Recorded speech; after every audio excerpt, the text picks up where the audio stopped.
In the name of Allah the most beneficent the most merciful. I am professor Amir. Allah के फजल से ठीक हूँ और उम्मीद है कि आप लोग भी ठीक होंगे। आज मैं आपको CSS के पास पेपर्स का सल्यूशन पार्ट 1 का डी जूस पढ़ाने जा रहा हूँ। ये प्रेसी और कंपोजिशन का पेपर है जो 2020 में लिया गया था। इसका 6 नंबर क्वेश्चन है कि use only 5 are the following idioms in sentences which illustrate their meanings. यानी नीचे इडियम्स दिए गए हैं जो कि जुमलों में इस्तेमाल करने हैं जो इनकी सही माना बताते हों, यानी इनका मतलब जो है मीनिंग सही बताते हों। तो मीनिंगफुल सेंटेंसेस होने चाहिए। मीनिंगफुल सेंटेंसेस के लिए इडियम को समझना ज़रूरी है। टू ब्रेक द आइस का मतलब होता है टू ब्रेक साइलेंस और टू स्टार्ट कन्वर्सेशन, यानी गुफ्तगू का आगाज़ करना या खामोशी को ख़त्म करना। तो जुमला कोई मीनिंगफुल हो। सपोज करें कि the favourable change of the weather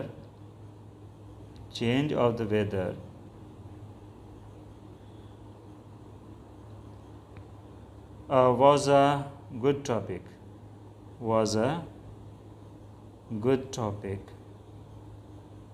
to break the silence यानी to break the ice।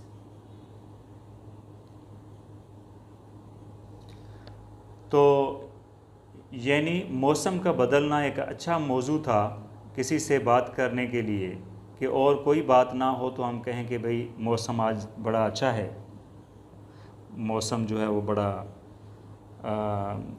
खूबसूरत है, या सपोज द वेदर्स नाइस। अच्छा, उसके बाद है number 2 nip in the bud. Nip in the bud का मतलब है कि जड़ से ख़त्म करना, टू रूट आउट समथिंग। तो मीनिंगफुल सेंटेंस किस तरह से होगा? Suppose we should nip the evils in the bud so that they may not spread. हमें बुराइयों को जड़ से ख़त्म कर देना चाहिए ताकि वो ना फैलें। उसके बाद नंबर 3 है सी eye to I. See eye to आई का मतलब होता है मुत्तफ़िक होना, इत्तेफाक करना, यानी अग्री करना। किसी की राय से या किसी के नुक्ते नज़र से कोई इत्तेफाक करता है तो that person sees eye to eye. Okay, I see eye to eye with you, या with your opinion, या with you at that point, okay, with your opinion or views। मैं आपकी राय से इत्तेफाक करता हूँ। उसके बाद नंबर 4 है फॉर गुड। फॉर गुड का मतलब होता है फॉर एवर, यानी हमेशा के लिए। वैसे फॉर गुड लग रहा है कि जैसे अच्छाई के लिए, लेकिन इसका मतलब है फॉर एवर, हमेशा के लिए। He left his country, उसने अपना मुल्क छोड़ दिया, and settled abroad, यानी बाहर के मुल्क में सेटल हो गया। फॉर गुड मीन्स हमेशा, हमेशा के लिए। उसका अच्छा, इसके बाद है number 5 temper with. Temper with का मतलब ये होता है कि अगर किसी चीज़ को किसी से टेम्पर करें, इसका मतलब है उसका टेम्पर कम करें या टेम्पर ज़्यादा करें। इसका मतलब ये होगा कि उसकी इफ़ेक्ट जो है वो कम करें, यानी कोई बहाना करके पेश करें। अगर मैं कहूँ कि उसकी नाकामी का, वो कहता है कि मेरी नाकामी का जो सबब है वो मेरी बेबसी है, कि मैं बेबस था इसलिए, तो नाकामी को जो है वो बेबसी को सबब बना के पेश करता है, यानी एक बहाना बना के कि इस वजह से मैं नाकाम हुआ हूँ कि मैं बेबस था, I was helpless, so I felt. तो इस तरह से हम ये कह सकते हैं सपोज़ कि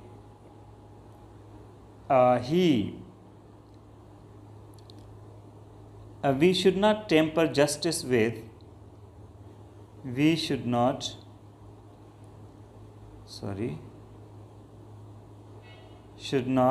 temper justice with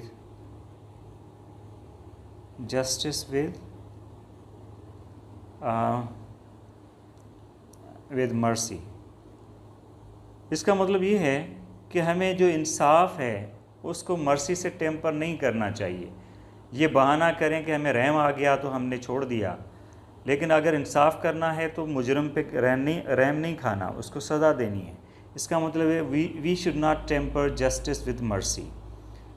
अगर सपोज़ करें कि किसी ने अपने फेलियर को टेम्पर किया हेल्पलेसनेस से, तो उसने कहा कि मैं यहाँ पे बेयारो मददगार था तो इस वजह से मैं फ़ेल हो गया। ही टेम्पर्ड, इसका एक और सेंटेंस लिख देते हैं। सपोज ही टेम्पर्ड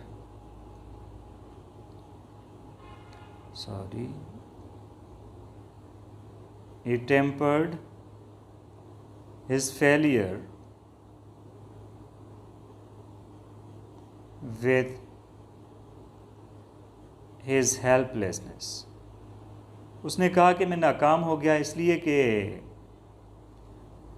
मैं बेयारो मददगार था, मेरी कोई मदद नहीं थी। इसका मतलब या मेरा कोई बस नहीं चलता था कि मैं फ़ेल हो गया, क्योंकि because classes were not conducted because of lockdown. तो अब ये कह सकता है वो। उसके बाद नंबर 6 है। नंबर 6 है स्मॉल आवर्स। स्मॉल आवर्स का मतलब है कि आधी रात के बाद वाला वक्त, यानी अर्ली इन द मॉर्निंग कह सकते हैं, लेकिन ये आधी रात के बाद वाला जो 2 बजे के बाद वक्त शुरू होता है, यानी जब बाकी लोग सोए हुए हों, तो वो वक्त। ही even continued to work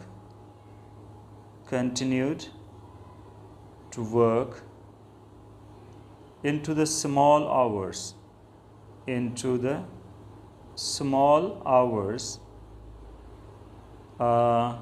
to perform well।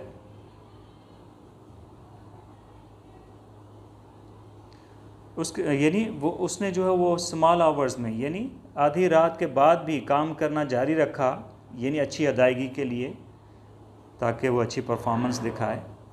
Number 7 keep up appearances, यानी अपना रोब कायम रखना, मतलब रोब कायम रखना या वज़ादारी कायम रखना। कीप अप अपीयरेंसेस, जिस तरह से वो लोमड़ी की कहानी है कि वो अंगूर देखती है और बहुत कोशिश करती है, जंप लगाती है, लेकिन नहीं पहुंचती, तो फिर वो छोड़ देती है, कहती है कि अंगूर खट्टे हैं, यानी मुझ में ताकत है पहुंचने की, लेकिन अंगूर खट्टे हैं इसलिए मैं छोड़ के चली जा रही हूँ। तो उसने अपना रोब नहीं छोड़ा, अपनी वज़ादारी नहीं छोड़ी। सपोज़ इसका जुमला कोई बनाए कि किस तरह से कोई मीनिंगफुल जुमला हो सकता है। Suppose he was sad and lonely, he was sad and lonely। वो उदास भी था और अकेला भी था। he just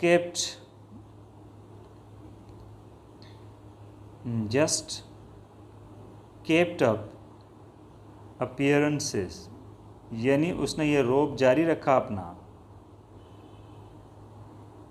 that he was happy।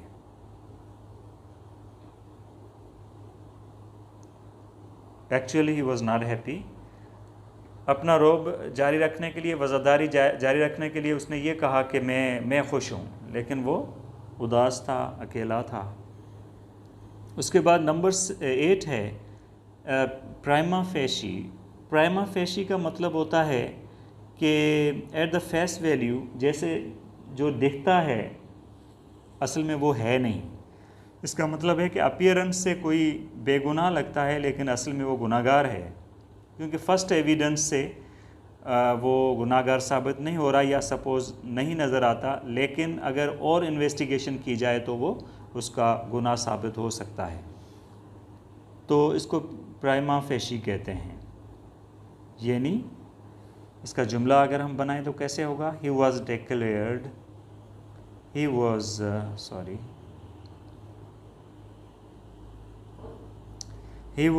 declared not guilty। उसको मुजरिम नहीं ठहराया गया, मतलब उसको ये कहा कोर्ट की तरफ से ऐलान किया गया कि वो मुजरिम नहीं है, लेकिन कौन से बेसिस पर? On the prima facie evidence, यानी वो जो पहला सबूत था उसी पे कहा गया, या मतलब वो दिखता नहीं था, वो शरीफ लगता था, या उसका लिबास ऐसा पहना हुआ था कि वो चोर नहीं लगता था, डाकू नहीं लगता था, तो उसको छोड़ दिया। लेकिन जब इन्वेस्टिगेशन हुई तो पता चला कि वो तो मुजरिम है। सपोज़ करें कोई हाई प्रोफाइल, या सपोज़ करेंगे ऐसा हो जो अपने आप को छुपाने में बड़ा ही तेज़ हो, तो वो हुलिया ऐसा अपनाता है कि वो बड़ा ही सोबर सा शरीफ सा इंसान है, लेकिन असल में वो मुजरिम है या वो चोर है, डाकू है। Question number 7. Translate the following into English by keeping in view figurative idiomatic expressions. यानी हमें ट्रांसलेट करना है, इसमें फिगरेटिव या अलामती और idiomatic expressions भी हो सकते हैं, लेकिन आप मफ़हूम को बरकरार रखें और ट्रांसलेट करें। दुनिया की हर कौम का निज़ाम तालीम अपनी कौम के मिजाज से हम आहंग होता है। जो कौमी और मिली मकासद की तश्कील व तकमील करता है। चलें इसकी ट्रांसलेशन करते हैं। दुनिया की हर कौम का निज़ाम तालीम अपनी कौम के मिजाज से हम आहंग होता है। तो ये किस तरह होगा?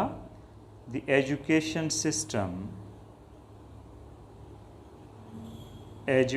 System of every nation of the world,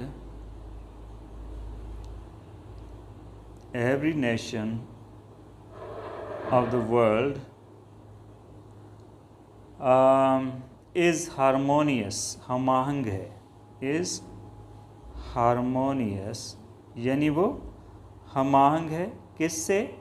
with its nature, उसके मिजाज से, with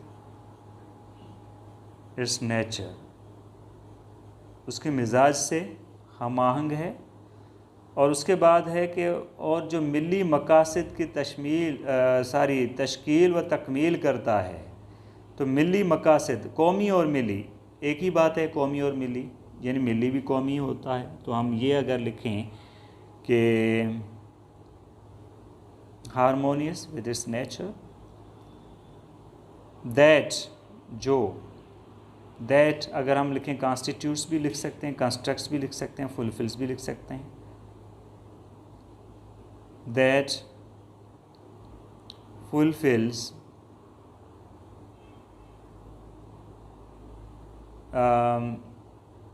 सपोज पहले तश्कील करता है और तकमील करता है, तो हम कहेंगे that constitutes and completes, fulfils भी लिख सकते हैं। दैट कॉन्स्टिट्यूट्स को हम जो है वो कॉन्स्टिट्यूट्स सपोज करेंगे, कंस्ट्रक्ट्स लिखें तो भी ठीक है, एंड कंप्लीट्स मुकम्मल करता है, या फुलफिल्स भी लिख सकते हैं। द ऑब्जेक्टिव्स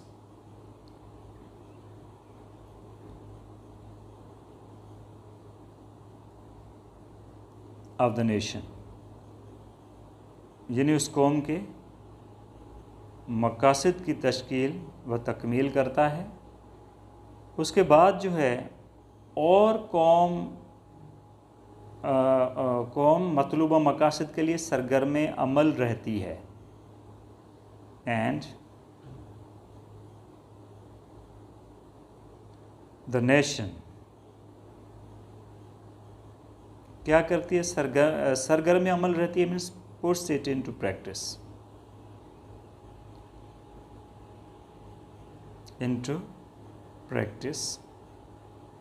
सरगर्म अमल रहती है, या प्रैक्टिसेस इट अगर लिखें तो भी ठीक है। To achieve the required objectives, to achieve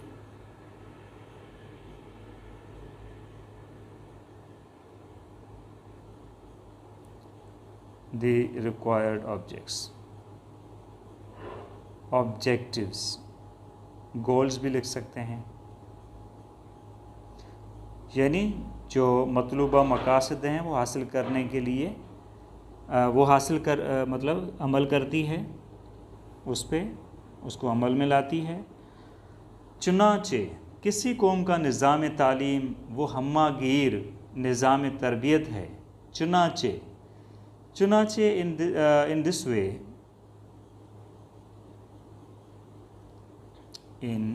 this way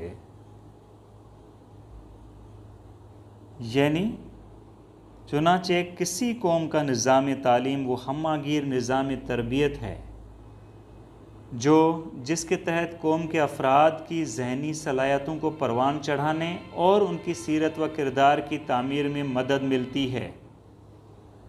तो हम लिखेंगे education system is that,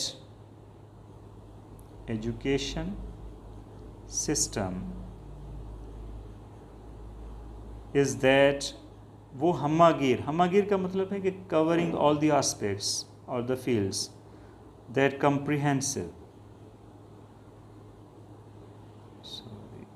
comprehensive अच्छा कम्प्रीहेंसिव सिस्टम है यानी निज़ाम है,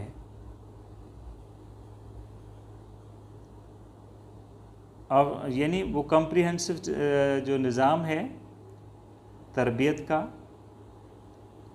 ऑफ ट्रेनिंग, वो क्या करता है, जो ज़हनी सलाहियतों अफराद की ज़हनी सलाहियतों को परवान चढ़ाने और उनकी सीरत व किरदार की तामीर में मदद मिलती है उससे। तो हम लिखेंगे that comprehensive system of training according to which, जिसकी मुताबिकत से, according to which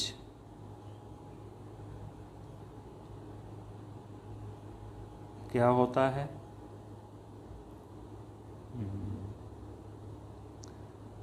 so according to which the mental capacities of the individuals,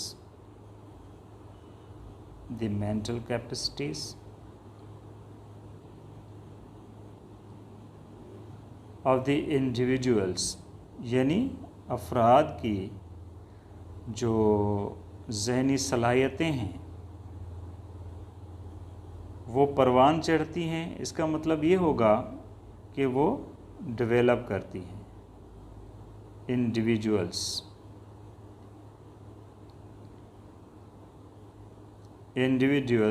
are developed, उनको डेवलप किया जाता है। इसका मतलब है वो परवान चढ़ती हैं।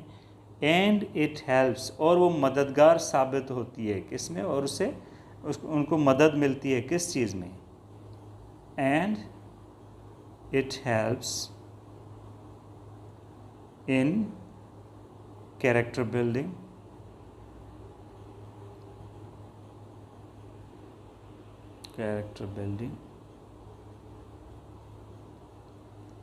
and behavior।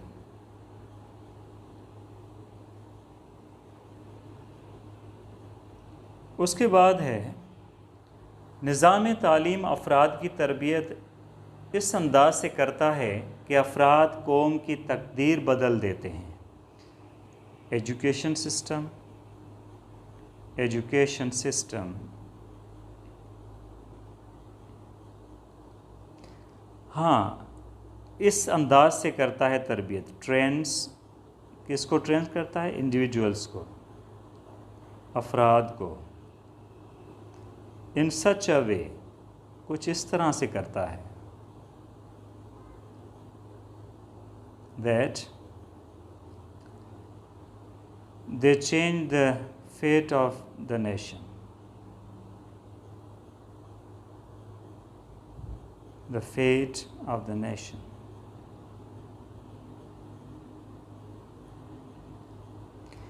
यहाँ तक ये ट्रांसलेशन हो गई।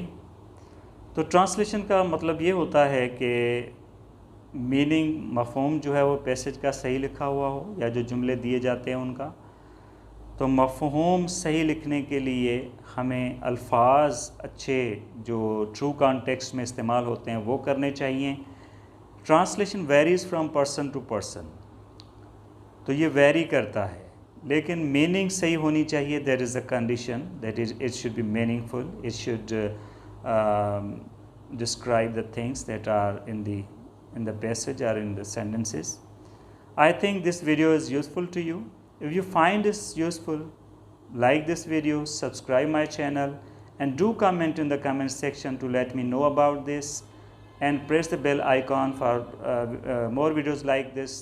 Thank you for watching. See you in the next video. Allah Hafiz.